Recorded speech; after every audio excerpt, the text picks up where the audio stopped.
So we are indeed together again. And something good is going to happen. And we are of one accord. So thank you, Pastor Darrell, please, for that. We're blessed and privileged to have with us Dr. Edna Geddes, who is, I don't know, the better half. That's right. Of Pastor Darrell. No doubt about it. And she's a psychotherapist practicing in the Twin Cities with Nystrom and Associates. So I've talked to her before, and I know that one of the things post-COVID, our communities have now heard the word mental health so many times. So we're switching gears. We're rejoiced for coming back here today, but we're going to move forward and address the things that are happening to the community today. And one of the bigger issues is our African immigrant population dealing with mental health. And Dr. Edna Geddes has a large clientele of African children of African immigrants and African immigrants themselves. And you know how it is back home. The issue of mental health is we tiptoe around it a lot. And now COVID has now brought it to the forefront. So we're going to hear from Dr. Edna Geddes. And the topic here is bridging the gap between African immigrants and their children. Welcome, Dr. Geddes.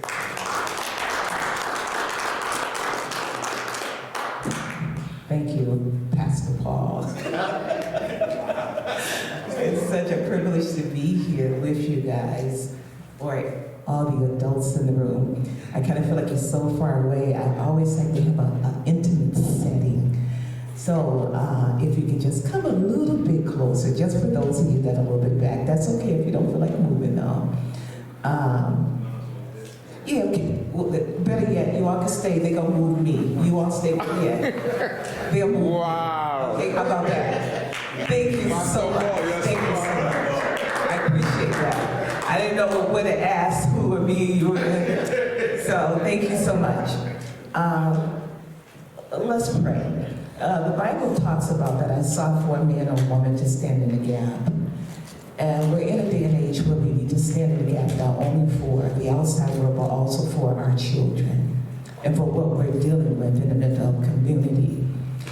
I'll talk a little bit about myself and our experience. Even though we're not immigrants, we still have a story to tell. And I'm going to invite you to be a part of this presentation. So I won't be the only one talking. I'm going to engage you as well. Let's pray. Father, I thank you because not only are you the God of our souls and our spirits, but you are the God of our minds. And you said that you wanted this mind to be in us that is also in Christ Jesus. And God, you have made us shepherds over our children and over the next generation. And you see the struggles that they go through. You are aware of that, and you want us to be equipped. You said, my people perish for lack of knowledge. Father, we ask that you would just bless this time that we have. We ask that you would grant wisdom, that you would grant us restoration and insight as we draw from the knowledge that is in this room, Lord, as we deal with the young people that you have put us charge over. In Jesus' name we pray. Amen. Amen. So my field is mental health. I've been practicing now for over 20-something years.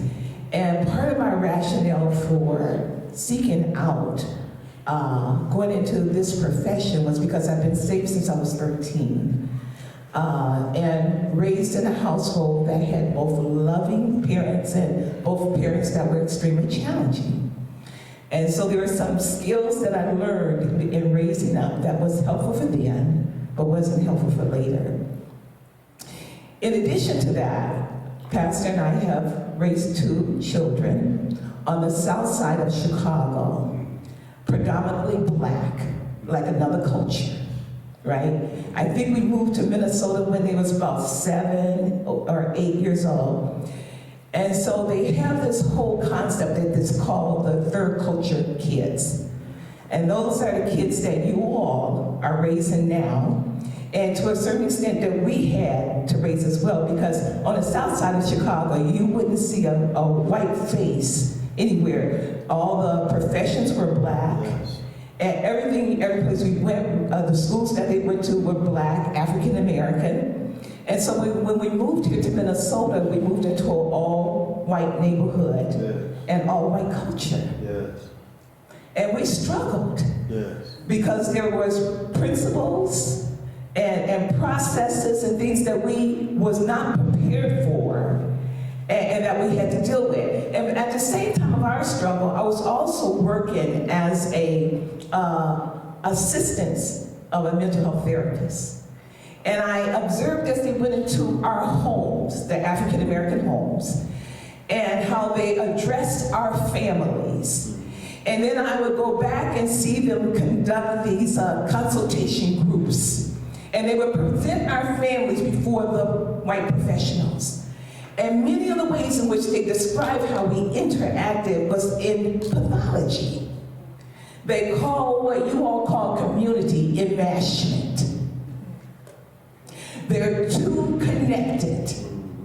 They're operating in roles that they shouldn't be in. Parentified kids is what they call them.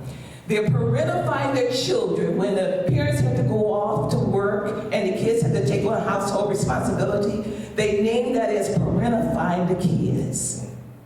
And as I listened to how they presented our families before these professionals with PhDs, MDs, MAs, I sat there in amazement because in my head, that is not pathology. That's what we call functioning. As time went on, they came up with this thing called wraparound. Well, first they began to separate the family out. As Africans, you know how important the community is. That the child belongs to everybody. And in white and dominant society, not only because they was ignorant of our culture, they came in and separated the family. They kicked out the uncles and the aunts. They kicked out the blood brothers and the blood sisters. They kicked them all out because they wanted to make this family right here a unit. And what they realized as they kicked everybody out, and they left too, because they had done their 10 sessions, and so they were done, so then they left. And here you took away the structure, the support system that kept the family together. And this kind of blows my mind. What was done instead is they created this system called wraparound. And they paid our white counterparts to teach how to get the family back together again. They call it wraparound service. And the wraparound service consists of the uncles, the aunts, the pastors, the blood brothers, the kinfolks. Everybody that they kicked out, they brought back in. And they paid someone to do it. I sat there in frustration. I did not have the language in which I could address these concerns. So that propelled me to go to school, to learn the language, so that I could understand and share with them what needs to happen in our families. And as of that, that propelled me to pursue this. Now, raising a child on the south side of Chicago and bringing them to Minnesota and exposing them to the dominant society causes trouble in our household. He was a third culture kid because he was in an environment that was not familiar with him, and they had different values and a different system. And as I was in the school learning, I was also experientially learning. Because our kids taught us so much that school was helpful but did not prepare me for. And so as we begin to struggle with, and particularly our son, and he knows he'll tell his own story, as we began to struggle with him because we was parenting him from our history, from our experience, for what we had gone through. And we was also parenting him from a place of fear and frustration, because we did not want him or them to become a statistic. And I can remember when it got just so intense between us, and I remember telling this kid, we always had a few words. I remember telling him, when you cross across this threshold, remember you're African American. And when you go out there, remember whose name you carry. And yet he's in this environment that is much more permissive than what we had allowed. And so it was so challenging. And as we tried to create a home environment in which he could thrive, I remember we seeking out help. Now, at this time, I am providing counseling, and I believe in it. So because I went and got counseling myself. When I was 18 years old, seeking for my first job, they told me in order to be a therapist, you need to go get a year yourself. I went and I sat, and it was one of the best things that I could have done. It helped me because I understood what it was like to struggle, or to have learned some skills that work in one place and not in the other. So with our kid, we started to teach him how to be multicultural, because it was necessary. Being raised in our family, which most of you all can identify with this, you didn't raise your mouth, you didn't open your mouth, you didn't say a word. You could just look, and the kid knew that you need to be shut up and be quiet, right? And you was respectful, wasn't no rolling eyes. They tell you I pluck those eyes out, you know. It was none of this business about back and forth. That was unheard of. There was benefits to that, and then there were liabilities. As I began to pursue my education and my career, I didn't have the words to say when I would get in front of adults. And in dominant society, you have to learn how to talk about yourself and what you do. But in our culture and in Christendom, you don't talk about what you do. You let your good works shine, and others will see your good works and glorify the Father which is in heaven, right? There's some truth to that, but in dominant culture, that's not what they operate out of. If you don't know how to verbalize what you do, you ain't getting promoted. So shutting me up and sitting me down made me lose my voice.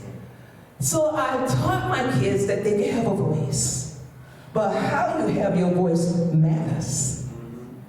That you can, because when they have a voice, they have an opportunity to critically think about things.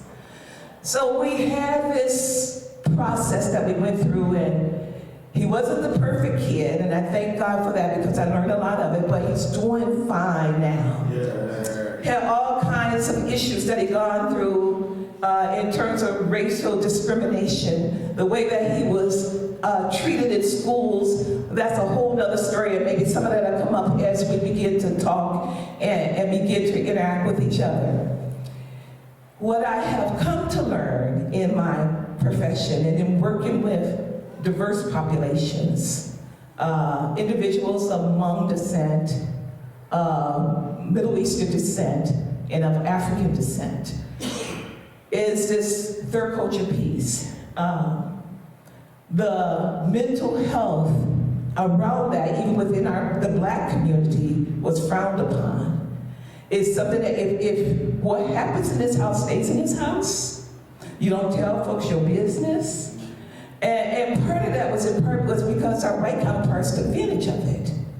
They used it against us. So there was what we call cultural paranoia that was legitimate because of how they utilized it. But now we have people of African descent and others that are in this field now. So we can begin to talk about that mental health isn't about going crazy. Mental health comes from 3 different places. There's a biological piece, there's a sociological piece, and there's a psychological piece. There's a chemical imbalance sometimes that go on, and it needs to be treated. I often talk about how the first counseling session started in the garden. When Adam and Eve sinned, what did they do? They ran and they hid. And the God of all gods, the King of all kings, come down and talks to them. Talk therapy. He gave them space to talk about what was going on. He knew already. He saw. He saw what took place. But what was it about him giving them space to talk about what happened? Isn't that deep? He asked as if he could not see. Where are you? Therapy helps you to identify where you're at. It helps you to understand where you've been. Yes. It helps you to construct where you want to go. Yes. Where are you? It also helps us with who told you that? The King of all kings, the Lord of all lords, who sees what's going on, ask them. Because he knew it didn't come from him. A lot of the lies and the experiences that our kids have and that you have, it came from somewhere. And it's caused them to be distorted in their thinking and in their feelings. What we think affects how we feel affects how we behave. Who told you that you can eat from that? Because who told you that caused you to behave very differently than what you were designed to be doing and acting? Therapy helps you to discover where did that distorted thinking come from? What's the root of that thing? Yes. How did you come up with that? Where are you? Who told you that? Therapy also talk about the pros and cons of your action. It holds you accountable for the decisions that we make so that we can live productive lives. The lives that God has designed us to live when we was formed in the garden. So it's important for us as individuals, as we work with our children, that we understand where they're coming from. My experience has been with working with immigrant children and mostly young adults, is there's usually a presentation of anxiety and depression. There could be some other things going on there. And there's usually tension between parents' world, dominant society, and who am I? Who am I? How do I deal with these tensions? They talk about how during the developmental years are the years when we discover who we are. So when you pluck somebody up out of where they initially was, can you all still hear me? Yeah. I can talk without it. And you take them to a different place. There's this thing that we call ambiguous grief and loss. We feel like we're taking them, as Pastor Dale said, because my job changed. Thank you. Because my job changed, so I have an opportunity here. But our kids lost their friends. Yes. They lost their neighborhood, their schools, and everything. But we don't think about that. All we think about there's better opportunity there. And there's nothing wrong with that as long as you prep them for the journey. Yes. Let them know what's going on. Here we're going here because here's what you're going to gain as a result of that. We give them space, talk space, places to talk. So as I sit and listen to some of the kids talk, I'll ask them, even in African American culture, because we don't believe in therapy. So I'll tell them, invite your parent to a session, just so they can see what this looks like, so we can demystify this whole idea of mental health and what therapy does. And so I'll have them to invite their parent into a session. Now, I won't say anything that they don't want me to say, the kid, because what they share with me is private, unless they're threatening to harm themselves or somebody else. Other than that, what they say to me is held confidential unless you paying their bill. You know how it is in America, right? So those are the kinds of things that I'm beginning to see. And the struggle between, which is a hard one, because we have expectations of our kids, and we should. We have a design for their lives before they usually even get into the world. Isn't that something that we have already designed their lives before they got here? And so when they come, they're not us. And they come for a different set of values. We'll chop that one out because that gets influenced by everyday life. But they come with their own personalities. They come with their own passions. And so that creates tension in the family. So I want to open it up now for you all to ask me questions about mental health and trying to bridge the gap between immigrants, children, they call them third culture children, and you. What I did do, and what we did do with our son, Daryl Junior, we created a space for him to talk. Yes. And no matter how off it was, and someone was really off talking, but it's like the scripture, I wanted to know who told him that. Where did that come from? And not that we didn't give our input, but we postponed judgment so that we could figure out where that stuff came from. Because if you can find out where it came from, first of all, it teaches critical thinking. Most of the work that I do, I let people talk so they can hear their own thought processes. I remember, I think it was Ayana say that you don't want to be left alone, unsupervised in your own head. Because you know we can come up with some stuff, can't we? And then you start to talk about that stuff and you start to feel embarrassed yourself. I don't even know where that came from. Well, you get to talk about all that stuff that you don't want anybody else to hear.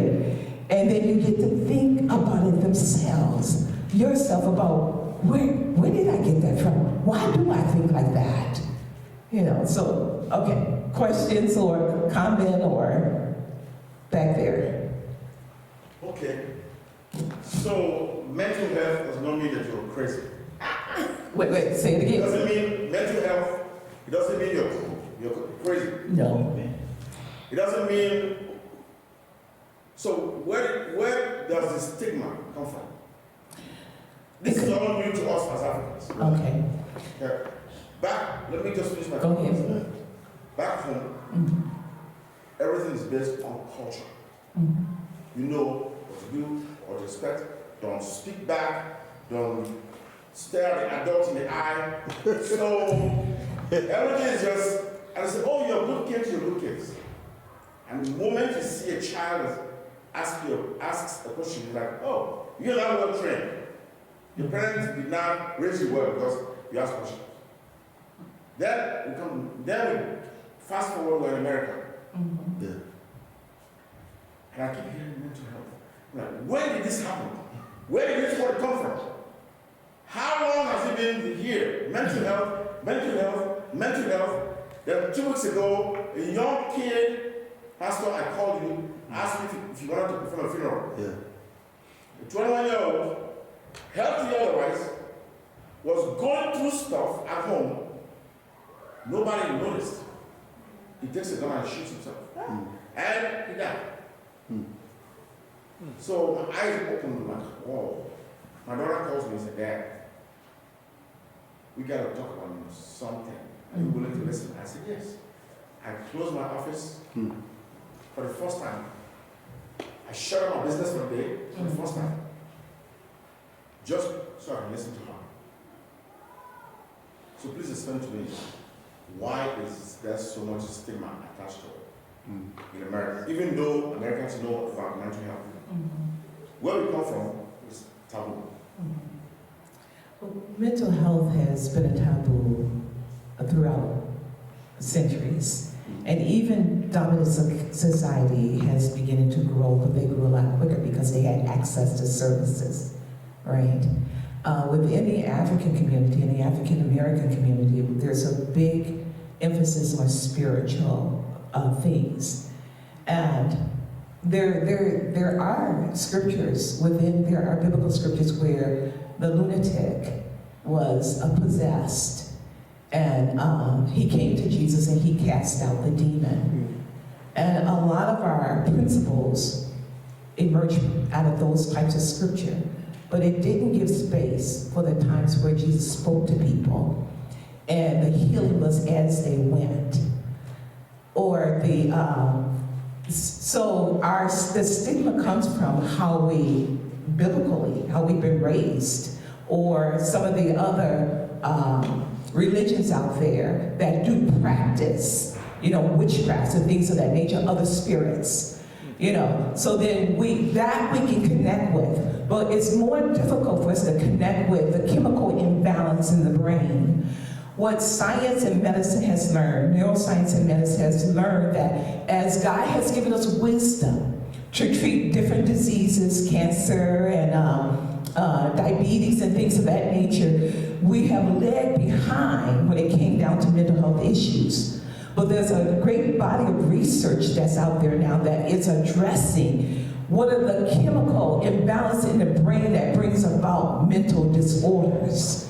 And they're able to identify serotonin and epinephrine and a few other of those neurotransmitters that contribute to depression and anxiety.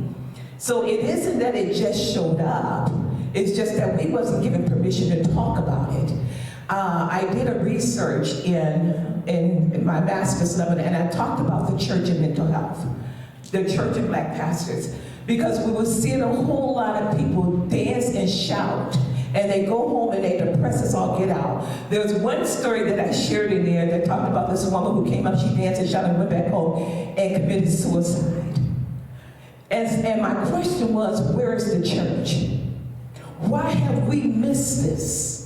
How is it that people can come and dance and shout and go home and blow their brains out? For one, we haven't given it a place to exist. We talk about mind, body, and soul, but we only deal with the spirit. We don't deal with the mind, and we kind of deal with the body. How many of us get up and exercise like we should? But we will deal with the spiritual piece of it. So much progress has been made in the field of mental health that they're beginning to change what we call the DSM and the ICD-10 codes to match medical disorders. Because no longer are we seeing it separate. Even psychology had to change how we look at mental health. So they're using the code now called the ICD-10, which is a medical code that doctors use now to identify anxiety and depression and some of the other disorders that you find ourselves struggling with that we don't have permission to talk about. Because to talk about it means you lack faith. To talk about it means that your God ain't able. To talk about it means that something is wrong or you're weak. So then we hold on to these things and we internalize it, and anything you don't fix gets worse. Unless you find some effective coping strategies, some healthy coping strategy, then your mental health continues to deteriorate. And living in a society that we live right now where you can barely find good news anywhere, it's imperative that we create opportunities and ways for us to continue to heal our minds as we allow our spirits to be fed. So I don't know if that answers your question. Okay, question. Just have a comment. My brother Anselm says that these things were not there. Actually, to the contrary, these things were there. Where we come from, the trouble is we don't talk about culture and society as a whole, whether it's in Africa or here. It's so easy to come and talk about your child who is doing well. That's right. Your child who is getting awards. That's right. It is not easy to come and tell you that my child failed this class. That's right. That is just not human beings. Right. And the Bible even says, a good, I don't know the proverb, but a good child pleases his father. Right. And I cannot, my mother said it in my local language, I cannot translate directly in English. And a child who is not doing well makes his mother sad. So you know, and then you see this in every family. That's right. A child doing well, everybody is talking about them. Oh, doing That's well right. about the world. We do not talk about these people. That's right. Facebook. I remember when our son was having a hard time, I says, I would love to preach a sermon on the average child. Yeah. So my point to you as parents, all of us, checking with, and you know now we live in a society that's even a little more complicated than Africa. Yes. Here you can go 24 hours without seeing someone That's in your right. home. That's right. Your own house. And it might be in your own bedroom, you don't see your roommate. So it is so critical for us to check in with each That's other. right. It is not wasting time. It's not that others have more time, but you literally must check in with each other. That's how we are going to keep each other accountable and opening up to each other. But we live in challenging times. Introduce yourself. Introduce yourself. Oh, ladies and gentlemen, my name is Joy Ngobi. Dr. John. My name is actually Dr. Joy Ngobi. I am a physician, but I'm also a public health. If I wanted, I could say I'm a public health consultant. Yes. So I do have a degree in public health, and I've spent a lot of my time in public health. And more importantly, maybe I should say I come from a very troubled family. We have a really long history of alcohol. And if I say that if I had siblings, they say you are shaming us, but I'm not. Right. Here is the point. Unless we talk about these things, they're going to remain ashamed. That's good.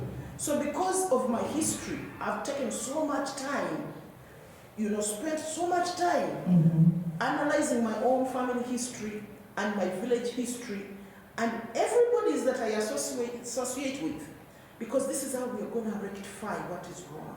I go to my village, they will tell me about everybody doing well. They don't tell me about my classmate who committed suicide. Yeah. So these things are there, but we must open our eyes. So that's me, and I'm raising 3 boys. I did raise, praise the Lord. So I'm working with the last one, and the challenge of going from teenage to adult, that passage. I found it to be challenging for every child. Yes. But again, as parents, please talk to your girlfriends. Don't do life alone. We are all here for each other. Make networks so that you don't raise your child alone, because it can be challenging. Yes. That's why we come to Easter all the time to reconnect. That's right. We go to church to reconnect, go to small groups. And when you're in these places, please talk. You are not ashamed to talk about your struggling child. The church is supposed to be there for us. That's right. For these things. And your friends are there for you for these things. So this is not a shame, this is life. Amen. Can you talk more about parental grief? Because almost every immigrant left something behind to seek, quote unquote, a better life. And there is grief in there, just like you said, when you moved from Chicago, moved here, it was for the benefit of you two, and the kids probably were not as much considered. And especially when you have 2 professions, we've moved, and I'm not blaming it on her, but I'm just saying we moved mainly because of her work. Yes. And there is grief Yes. from the spouse. Yes. They are moving because they want to stay together. Yes. But there's also grief for the children. Mm-hmm. Can you speak a little bit more? Because I think it pertains to immigrants who have been supplanted. Thank God for the sermon today. Mm-hmm. You've been supplanted from your network, from your family, That's right. from your dreams, That's right. and you're in a dominant culture. Mm-hmm. And so, as a parent, you're parenting, but you're dealing with your own grief. Can you speak a little bit more on that? Sure. Thank you for bringing that up, and thank you for your contribution as well, Doctor. Yeah. Well, he's your husband. I just thought I would follow that trend. Would you like to introduce yourself? Well, Gideon Ngobe. Okay. Yeah. And I'm so glad that you guys are beginning to open up and talk about this, because it's true. We call it ambiguous grief because you can't quite nail it, but you know that something's a little off. You know, and you find yourself, the weather, a smell of something would take you back home, or you'll have a flashback of a loved one that you see cooking around the stove or something like that, and a kid will come probably ask you a question while you're in the midst of a flashback. And you find yourself irritated because it's like, I left something that it was good to leave for something better, but at the same time, there's a loss there. Yes. And to be able to talk about that I miss so-and-so, or give them a phone call. I often talk about this with individuals with immigrants and also people who have lost loved ones. Their anniversary dates that come up, and we call them body memories. Even when you're not even paying attention, all of a sudden something will just pop up. And next thing you know, you realize, hey, this was their birthday, or this was the anniversary of their death, or this was happening. Those are opportunities to just celebrate. Sometimes I help people what we call plan ahead, cope ahead strategies. Look at your calendar, see when your special dates are, see the date when you move, and begin to substitute it with something pleasure that you're going to do for yourself. You know, but you do get to get around the table, and you get to talk about, it's real, it's there. Elijah, when he was battling with the prophet Baal, and he did his job, whatever God called him to do, and set everything on fire, he took off running, right? And here he had just won the war or the fight. And he takes off running. I don't know how many days, Pastor Darrell, did he run? But he took off running, and then he asked God to kill him. After he had just got done, to take it down. How many? 4,400? 800. After he just got to take it down. So, and this is a long lesson to know, but know that when you engage in activities that exhaust you, behind it you're vulnerable. Your body has dispelled energy. So he was emotionally and physically exhausted. When you take those kind of moves, you get emotionally and physically exhausted. So he runs and he gets depressed and he goes up under and he asks God to kill him. What did God do instead? Put him to sleep. Fed him for 3 days until he got his energy back, and then say, now you go ahead. And you have to go anoint the person who's going to replace you. The need for rest, the need to eat right, the need to take care of ourselves is extremely important. We spend a lot of time going to this place, that place, and the other.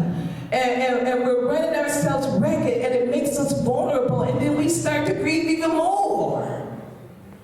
Because we miss what we had, and we're trying to replace it with too much stuff. So it's nothing wrong with acknowledging where you at in that moment. And it's nothing wrong with sharing it with a friend, hey, this is not a good day. I'm by the wall. I'm sliding down the wall. I'm under the wall. We get concerned because we think that people are going to stay there. If you let people have a moment, they move around. They don't stay in those places of discomfort. They just need to be able to externalize it so that they don't internalize it and become depressed. And when we do externalize it, we externalize it in a way where it's healthy, not where it is counterproductive. There's ways in which depression is sadness and anger turned inward. Anxiety is about the future. Depression is about the past. And so as you begin to think about that, and you find yourself in a mood, in a moment, I always, unless it is detrimental to my thinking process, I will invite it for a moment.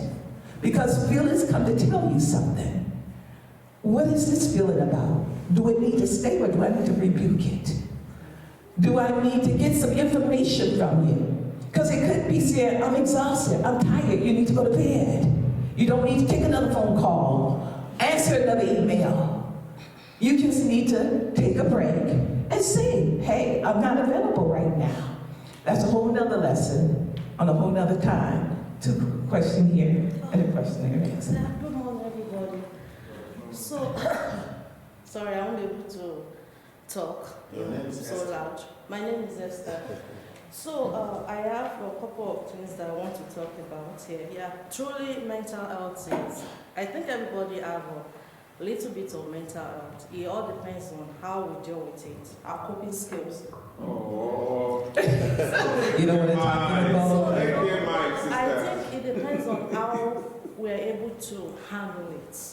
Everybody have anger issue, but there are stages. Everybody have anxiety, the way, it depends on how you look at it. But I think for our culture, the diverse of population, I think a lot of us really don't put our priorities right. Or we talk about, oh, my kids is our teenager, is this, is that. It doesn't just start from, at that stage. We need time. Time is very, very important. We all want, to live a good life, live a better life, if it was the kid. But, life is all about stages. A kid that you don't have time with, you don't spend time with. After a couple of years, the money is there. You don't have bond with this kid, but the money is there now. You have the time, but the kid doesn't have time for you again. It starts from when they are very, very young. I know my kids are still very small, but I think because I work in a mental health facility. Mm-hmm. So when I sit down and you have one-on-one talk with most of these people, like you read their history, you're like, he's a good kid. So what went wrong? Oh, my mom is not home. My dad, I have nobody to talk to. They have challenges. Sometimes when I look at people I work with, like how they work, like the father is double, the mother double, the kids come home, they have challenges from school. They need people to talk to. Mm-hmm. Nobody is there for them to talk to. Back in Africa, you don't have your mom, you don't have your dad, you have your grandma, your grandpa, your auntie, we live together, but here it's totally different. Yeah. So I feel most of us parents, we don't put our priority right. We place our priority on, I want to build, I want to live a good life, but eventually you will have all that. Mm-hmm. But the time you can't get those time back. Mm-hmm. You cannot. That's right. And it goes off. I see most of these teenagers, like within the span of 4 years, they are all like, I'm really sure. You can imagine, because I was thinking like, these kids 4 years ago, we see ourselves like, oh, how are you? Yeah. But now if you were not the type that I talked to before, now you are all there. I'll be intimidated to even have a conversation with you. Mm-hmm. So when we're talking about mental health, the kids, it starts from when they are very young. And most of these kids, they really don't need a lot from us. What they need is our time. They need somebody to talk to. They need us to, have conversation. But when we are out there, we are so exhausted, we come back, they want to talk to us, I'm so tired. I'll talk to you tomorrow. Tomorrow in the morning, pimper, everybody is gone. It's bottling up, bottling up. Then another thing I have is balance. Most of our parents, we don't live a balanced life. We all come from most of us come from families where the father is always, you see your father, you are running under the chair. They have things to talk to their father. It's true. It's true. We all, in one way or the other, we all experience it. So, a lot of parents, they don't have, we were trained like that, but these are another setting. We just have to learn. We have to learn and balance it. Yeah, I grew up like this. I don't have relationship with my father. I don't have relationship with my, but we are in another setting. We need to balance it up. And we need to seek counsel. We are so ashamed to talk about it. Oh yeah, my son is not doing well. My son have ADHD. We don't want to talk about it. But there are helps out there. I have a friend of mine who called me last week and said they called from her son's school that the just 11-year-old was googling how to commit suicide. So they called her from another state. They called the father wasn't available, so they called somebody that they knew were like, oh, are you going on and on like that. And the only thing the father could say, he's not my child. He's not. I said, really? Because it has gotten to that level whereby the police are involved now, but the father is still not he's not getting it. They gave them paper from home to take, get consent. No, we have to pray. I said, yeah, there's a place of prayer, there's a place of common sense. So a lot of us are not, we're just, I don't know the right word to use. Please, let's balance it up. Then another thing I want to talk about is selfishness. Most of us parents, we are so selfish. We are only concerned about ourselves. Yeah, prestige and this and that, but we're not considering the kids. We want to be this, we want to be that, we want to do this, so that when they are talking, they know I'm this and that. But the kids are there, they need us, you're not giving the attention that they need. I have so many of my parents, my friends, now they're like, I wish I could have done something. The money is there now, but they can't bridge the gap again because the kids are now like this. You are not running scatter. The time that they need you, that they need to talk to you. Sometimes you don't need to go for vacation. They just need your time. Take them to the park. Sit down with them. 30 minutes. They will appreciate it. Then for you to say, I'm not saying don't go for vacation, I understand that. But there should be a place of balance. Thank you. Thank you. And then we're going to get there was another thing. But I do want we're going to get these two, but I do want to make a distinction between emotional behavior disorder and mental health disorder. They are different. With mental health illness, it is a disease. Yes. There's the part of the brain that's malfunction. And so that's different. It can still benefit from good parental care, but also with some other treatment with medication and some other things. But there is a difference. Even with ADHD, they learn that the frontal lobe is underdeveloped.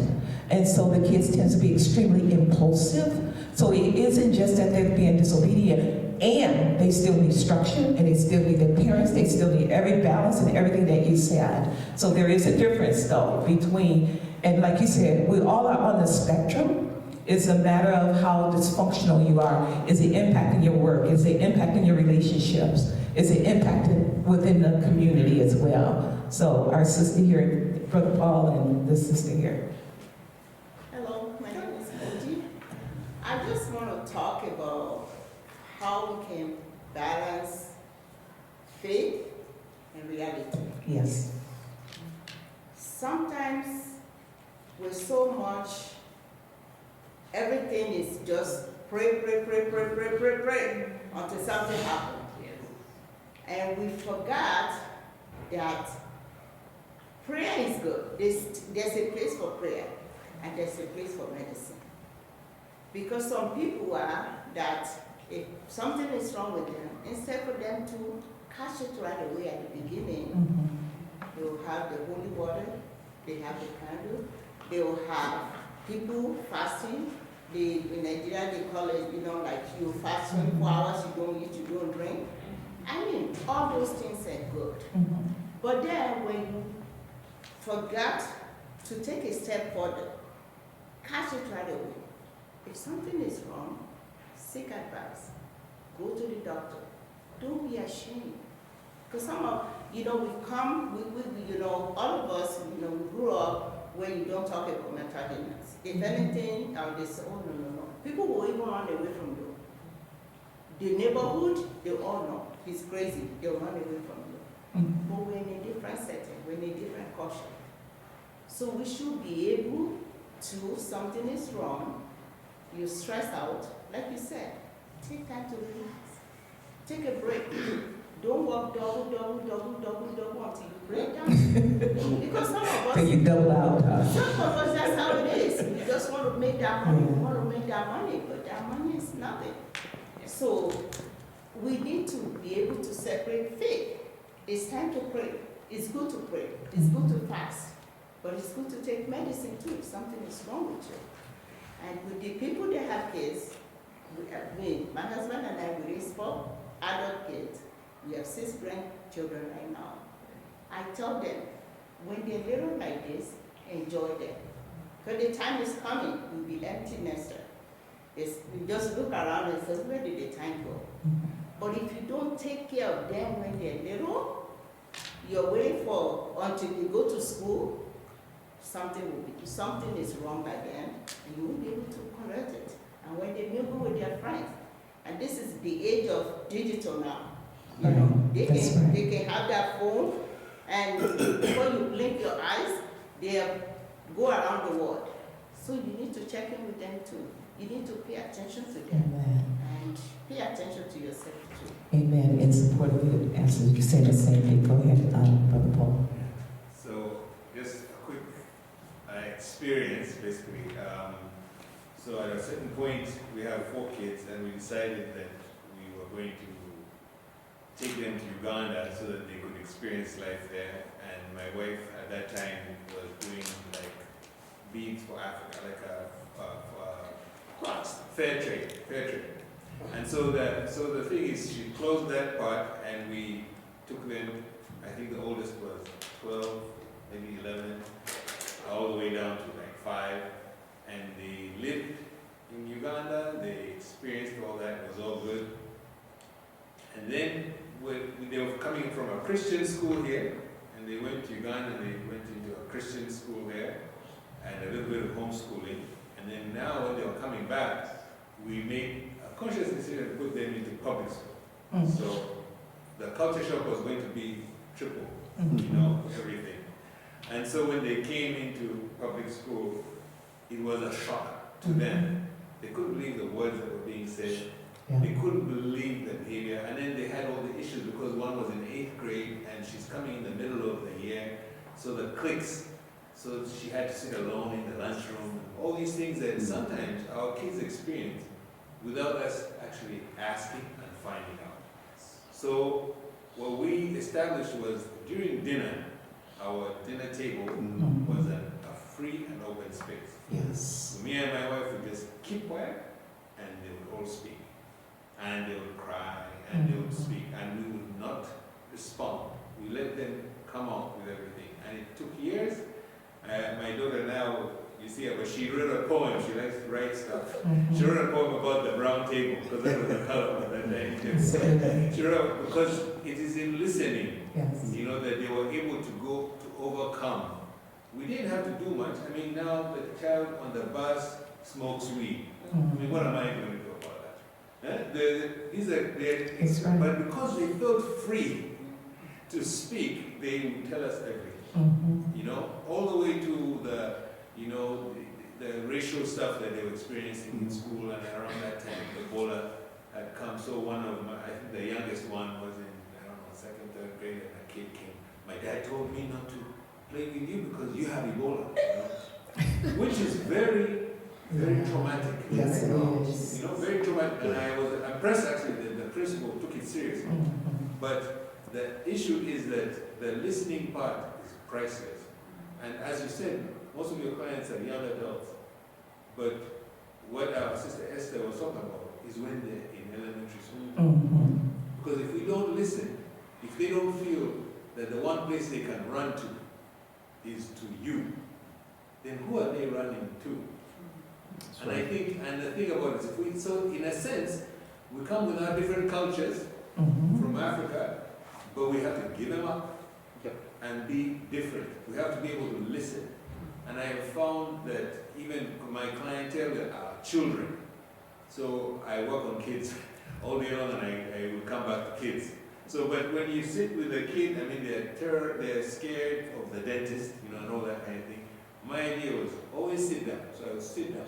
I never talk to them looking down. I would sit down. Then I talk to them, and then I talk their language. And you know, when they realize that you are a listener, you know, and then you write these notes. You remember his birthday. You remember that they have new shoes, and you remember school started, and they relax, and suddenly they begin to trust you, and then they let you do what you have to do.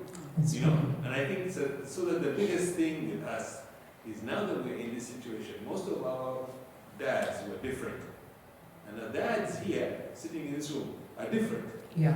Because they do take their kids to sports, bring them back, then mom calls them halfway through, we don't have enough milk, pass by the store. If you think about your dad in Africa, That's a different story. there's no way he would pass by the store, pick up the thing, then you watch that kid, you know, splitting labor Yes. at the house.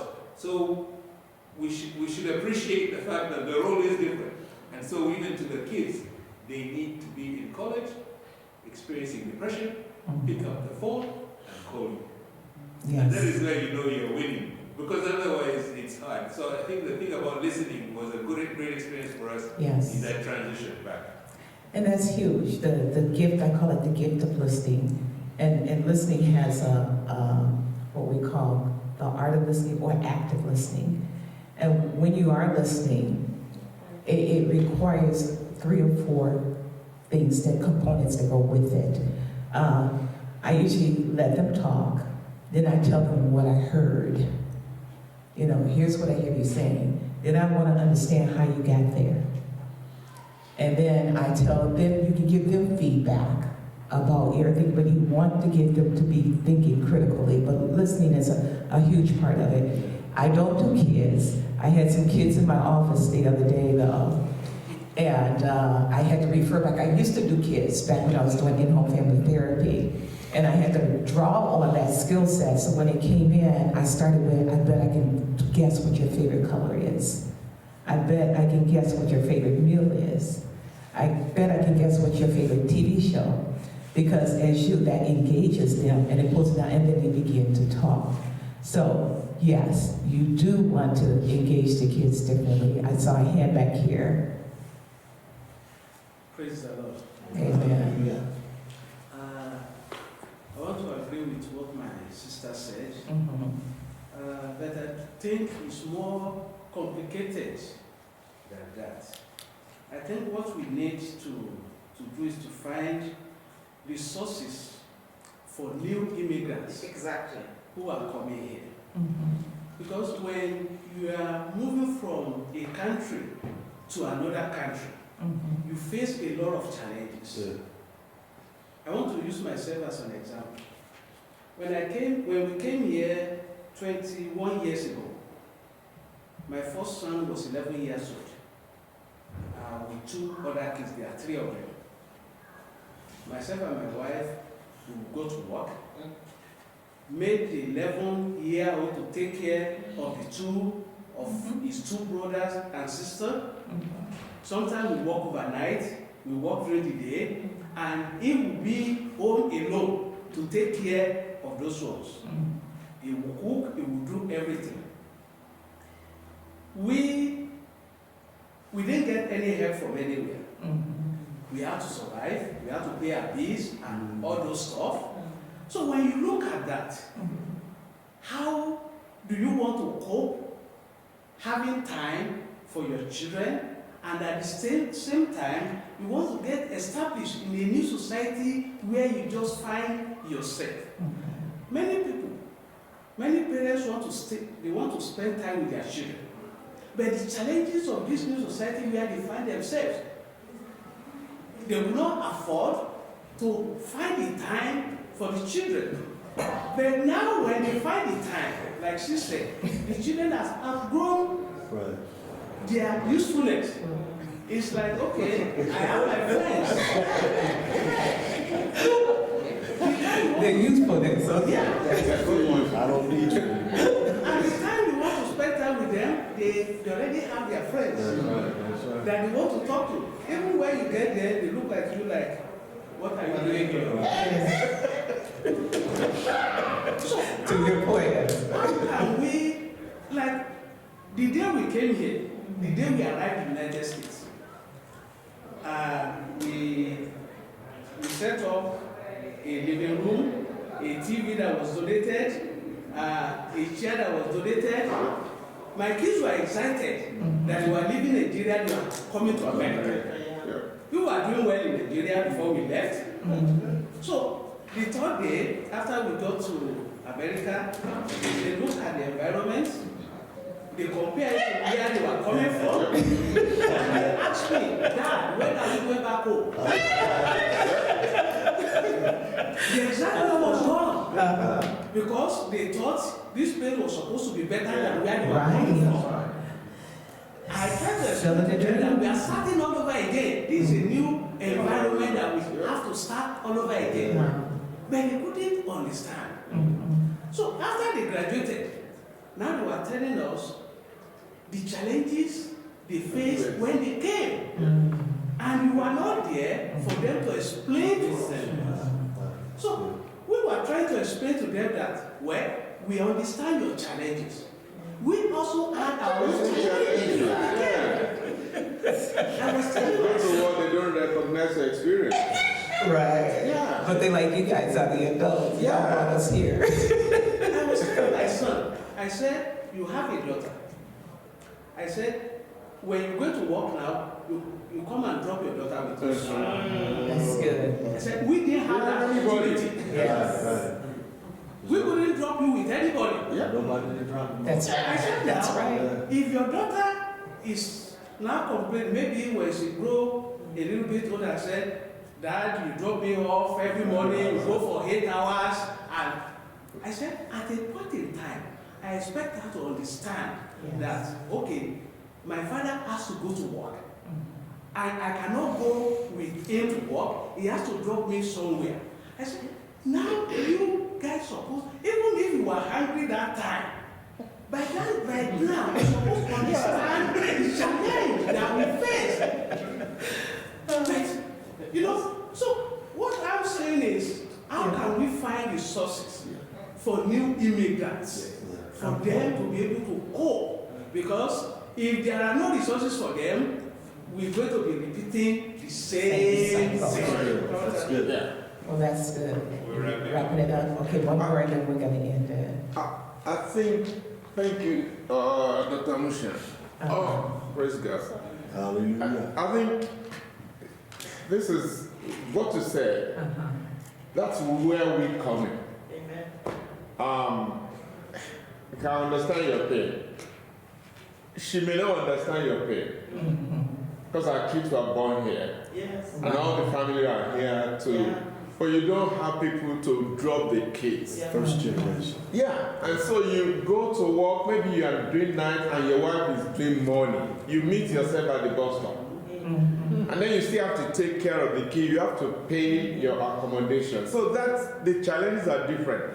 I think this is where we come in as immigrants that have been here to start to do something. To start to do something and actually come together, not minding your profession, but come together and actually do something and say, these are the resources when people are coming. This is how to navigate the system. Nobody taught you about credit rating. That's right. The first retreat that I come to this place about 20-something years ago, we wanted to buy a car. Sorry. We wanted to buy a car. So we went, I got $4,300, we have. And the car was going to be $6,500. I said, please give us a loan of $2,500. My salary was $3,800 per month. give us this loan. I can pay that thing back quickly. And they look at me, I waited there from morning till 4 o'clock. Brother Sunday was waiting in our house to take us to the camp. And then at 4 o'clock, they say, sorry, you don't have credit history. Go and bring 5 people who have houses in Minnesota so that you get a loan of 2005. I mean, today, you can write that. I mean, yeah. So, but the reality is that the experiences are different. This is where we need to begin to come together and actually create a forum, non-political forum, and let people know that there is help. I remember when I came, when I asked people, where are you working? And that's people who say, there's job everywhere. But where are you working? Where are you working? I said, there's job everywhere. Go and bring job in job Saturday. I said, no, that's not it. One of my sisters said, make looking for job your job. So I started writing my resume, rewriting to reformat. I had 17 years of experience. I was just like my brother was saying. Brother is a PhD holder. Yeah. He was some big guy in government. But he had to drop that and come here to do a job of $10 per hour. Yeah. So we did all these things. It's not that we wanted money, but it's all that, so that you want to give the kids a better life, actually. Yeah. So by the time you do that, you don't have somebody to put them there, and you can't put them there at 11 years old, according to the law. So I think again,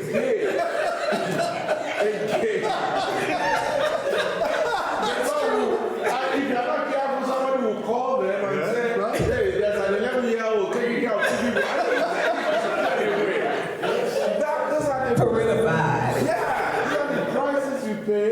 For transplantation, but I think now it's for us to begin to give back and actually write books about these things. Yes. Write books. I'm sorry. I've been writing one thing since. I said, now that you're in America, I think I've forgotten where it is, but I will write it. I will wait for writing. It's helpful. Yes. So that's true. Yes. And so we're supposed to, actually, some of this discussion we continue to have with the Yes. So I was hoping to let them in. Yes. Oh, I didn't hear. Yeah. Bring them. Yeah. And then maybe the seating could be a bit different. Like if we make it round. Yeah, that would be, that'd be nice. Oh, my dear brother. Thank you for all the sharing. I think it's so helpful. And to you, because that's the other piece, though. You're looking at the generational shift too as well. Those that have first generation and you second generation. In each generation, there's a different set of dynamics. Yes. It really is. And so talking about that, though, really does help. Having the conversation. But our older generation didn't believe in talking about anything. Yes. You suffer in silence. So. What I was going to add was,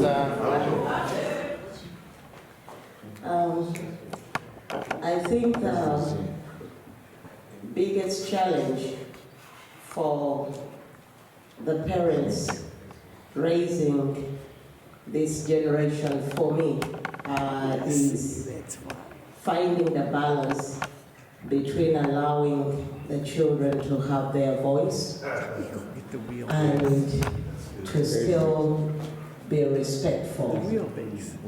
So when we, the parents from the African descent, are trying to navigate this system of letting the children speak their mind and letting them talk to us, we find that thin line is always crossed into disrespect. When is it not a back and forth?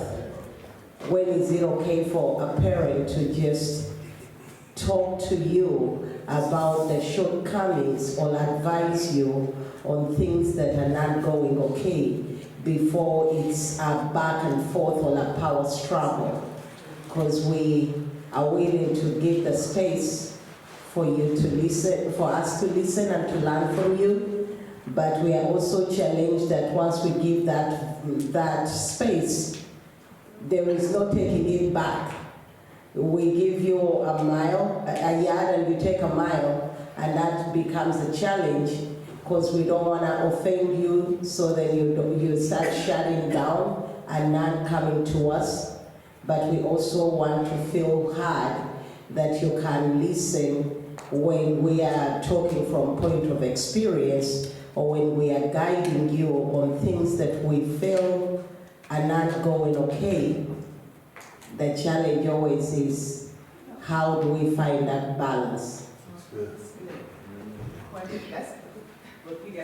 Now, this is really good, because I think this is where a lot of it lands. So questions then, the questions are going to come out of this one. Okay, so when does it cross the line for them being respectful to them being somewhat abusive and disrespectful? Anybody want to respond to that? What would that look like? You mean from a... Yeah, from a young adult, what would that look like? When would you know that you have crossed the line? When you get smacked.